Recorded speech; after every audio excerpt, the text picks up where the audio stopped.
Тему, которую мы сегодня обсуждаем, действительно, мы считаем ее очень важной и значимой. Мы ее не случайно назвали «Кто заработает на патентованных мигрантах». С 1 июля вступили в действие изменения в закон об иностранных гражданах, в частности, изменения, касающиеся постановки, даже не столько постановки на учет, сколько, собственно, учета именно трудовых мигрантов. Да, это касается введения такой вещи, как патент, которая, по мнению Федеральной миграционной службы, призвана легализовать граждан, которые работают на территории России не в организациях, а у частных лиц.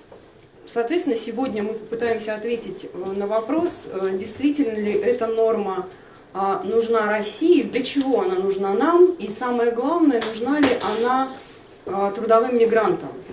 По информации Федеральной миграционной службы, только 6 или 7% трудовых мигрантов работают в Российской Федерации на законных основаниях. Эту цифру приводил руководитель ФМС на встрече с председателем нашего правительства несколько месяцев назад. Не думаю, что он сказал, что работают 334 тысячи человек в соответствии с трудовым и миграционным законодательством. Я думаю, что за время, которое прошло после этой встречи, ситуация могла только ухудшиться, потому что мы в 2010 году живем в условиях сокращения квоты на привлечение иностранной рабочей силы. То есть существует большая проблема в том, чтобы трудовые мигранты, которые составляют по экспертным оценкам 10% экономически активного населения Российской Федерации. И таким образом можно сказать, что они вносят колоссальный вклад в социально-экономическое развитие Российской Федерации. Все они работают в сфере материального производства. Причем они многие работают больше, чем 8 часов, больше, чем 5 дней в неделю, работают больше, чем на одной работе, поэтому работают интенсивно, хотя справедливо критикуют за низкую квалификацию их труда, но это может быть проблема не только самих мигрантов. И вот в этих условиях, когда люди приезжают сюда и вынуждены работать нелегально, появление вот такого инструмента, как патенты, которые позволят части мигрантам, которые работают у физических лиц, получить патенты и оплачивать налоги с доходов физических лиц в бюджет Российской Федерации. Мы считаем это очень верным шагом и поддерживаем его всячески. Что таким образом можно легализовать большое количество неучтенных мигрантов, работающих садовниками, нянями, строителями на частных объектах, например, в Подмосковье. Что по данным миграционной службы порядка 40% от приезжающих ежегодно в Россию 3-3,5 миллиона трудовых мигрантов работают у физических лиц. Если каждый из этих мигрантов, въезжающих в Россию, заплатит по одной тысяче за один месяц, то это нетрудно посчитать, составит 3-3,5 миллиарда рублей в казну.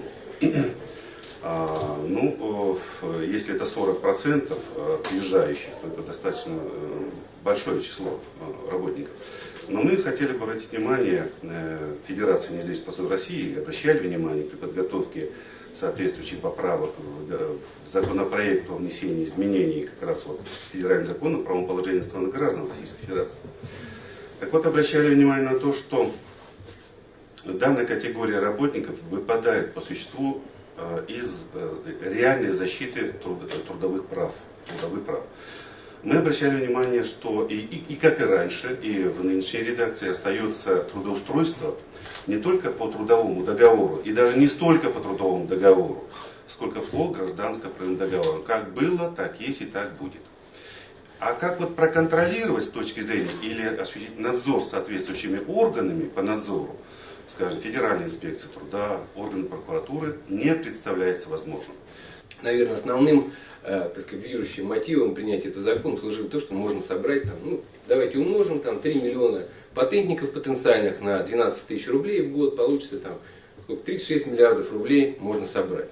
Солидная цифра при дефиците бюджета. Да? И я думаю, это позволило так быстро все решить. С этой точки зрения, на мой взгляд, хорошо. Но что меня здесь беспокоит, то, что касается учета и прочее. Да, проблем много. Как всегда, у нас нет какого-то невнимания, то ли это на Руси так принято, к механизму. Там, ну не царское это дело. Там, решили, главное, так сказать, лозунг такой, так хорошо мы выглядим перед зарубежными нашими, так сказать, партнерами, особенно в период модернизации, индустриализации, как угодно, инноваций. Вот. А механизм это как-нибудь там потом кто-нибудь сделает. А вот здесь все кроется механизмом. Вся проблема в механизмах. Если мы посчитаем 3,7 миллионов потенциальных патентников и прибавим к ней еще квоту в 2 практически миллиона, это те, кто должен получить разрешение на работу, получится цифра 5-7,5 миллионов в год должны каким-то образом легализоваться. И я вам должен сказать, что скорее всего, это не под силам Федеральной миграционной службы. Ну, представьте, приходит там, ну, неважно, так сказать, там, гражданин Таджикистана, Узбекистана, Армении, Азербайджана, кто угодно. Вот. К сожалению, молодежь уже слабо знает русский язык. Сколько надо было потребовать инспектору с ним решить вопрос, чтобы он правильно заполнил документы на русском языке. Это проблема. Это невозможно сделать. И я, в общем-то, сказать, удивлен, когда Федеральная миграционная служба в новом законодательстве вот прописано, что личная явка его должна обязательно быть. Не справится, не готова, ни инфраструктурная, ни кадровая. Федеральная миграционная служба не готова. Вот как это будет делаться, для меня загадка большая. Значит, будут опять посредники, будут опять узкие фильтры, будут опять всевозможные нарушения. Вот эта боль, которая опять присутствует, ну неужели, так сказать, там, недостаточно того опыта, который был в 2007 год? Я думаю, что это будет все учтено. В законе написано, что патент можно продлевать не без явки Федеральной миграционной службы, а путем оплаты квитанции, получения квитанции там, в любом банке, оплатить на следующий месяц еще 1000 рублей. И вот эта квитанция будет являться продолжением как бы, легализации его дальнейшей, продолжением патента на следующий месяц. Ну, поверьте мне, опять как специалист в этой области, это квитанция на ничем не защищенный документ. Ее легко на ксероксе можно воспроизвести в любом количестве. А администрирование по банкам этих, то есть нет, в онлайновом режиме никто, милиционер на улице его остановит, и у него нет возможности проверить. Он ее сделал, подделал ли она настоящая. Вот эта проблема будет вторая, огромная проблема. Милиционер в любом случае может остановить, и он будет прав, 50% она будет поддельная. Порвет ее и скажет, что нет у тебя никакой квитанции, и не было никогда.